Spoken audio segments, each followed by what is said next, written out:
जिंदाबाद जिंदाबाद जिंदाबाद जिंदाबाद पाकिस्तान कौन बचाएगा पाकिस्तान। बहुत अच्छे बच्चे माशाल्लाह।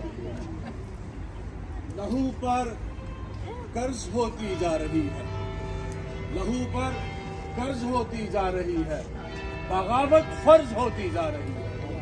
आज हम जिस वजह से इकट्ठे हुए हैं वो मकसद आप सब जानते हैं, और मेन मकसद जो था वो आज़ादी है, पाकिस्तान की आज़ादी। आप सब जानते हैं, मैं आपको मुबारक देता हूँ।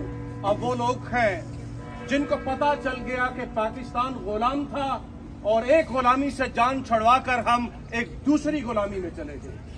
70 साल तक हमारे ऊपर जो लोग इक़्तिदार में रहे, जो हमारे ऊपर जुल्म करते रहे, हम खामोश रहे।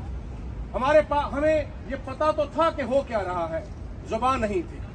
एक ऐसा शख्स उठा जिसने हमें जुबान अता की, जिसने हमें बताया कि कौन है जो साहिब इक़्तिदार है।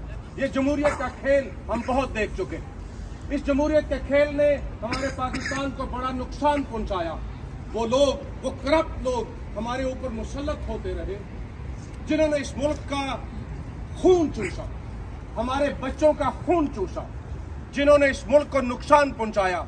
सोचिए 70 सालों में, पूरे 70 सालों में हमें मिला क्या? हमारी इज्जत कहाँ पे है दुनिया में? हमारे पासपोर्ट की क्या इज्जत है? लोग हमें किस अंदाज में देखते हैं, लोग हमें किस अंदाज में सोचते हैं। हमारे साथ तो कोई बिजनेस नहीं करना चाहता। दुनिया के कोई भी ममालिक जो हैं वो हमारे यहाँ जाके बिजनेस नहीं करते। क्यों? कि ये करप्ट लोग हमारे ऊपर मुसल्लत थे।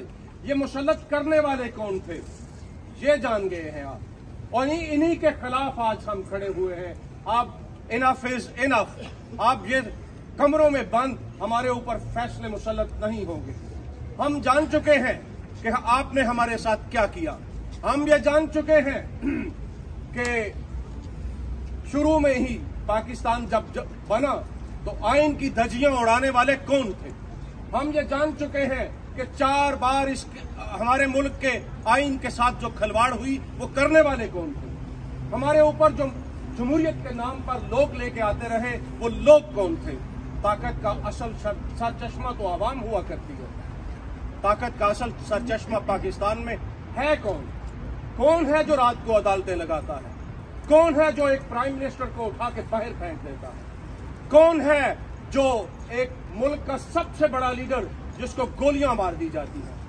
कौन है जो हमारे अरशद शरीफ जैसे एक बहादुर नौजवान को, एक खूबसूरत नौजवान को किसी बाहर के मुल्क में जाके गोलियां मार देता है और उसकी FIR तक नहीं कटी जाती? कौन है जो इमरान खान को गोलियां मारता है और हम सारे मिल के एहतजाज करने वाले, पाकिस्तान की 22 करोड़ आवाम पीछे खड़ी है और एक थानेदार, एक SHO जो उसकी FIR तक नहीं काटता?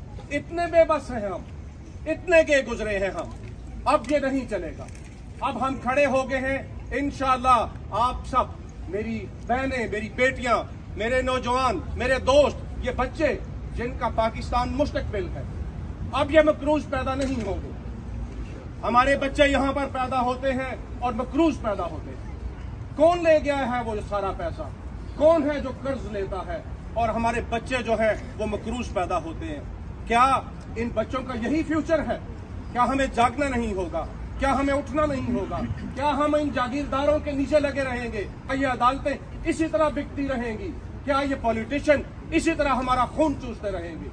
नहीं, अब ये नहीं होगा। दावत देता हूँ और दावत से पहले 4 शेर आपके सामने पेश करता हूँ कि ऐ मेरे देश के लोगों, शिकायत क्यों नहीं करते? तुम इतना जुल्म सह कर भी बगावत क्यों नहीं करते?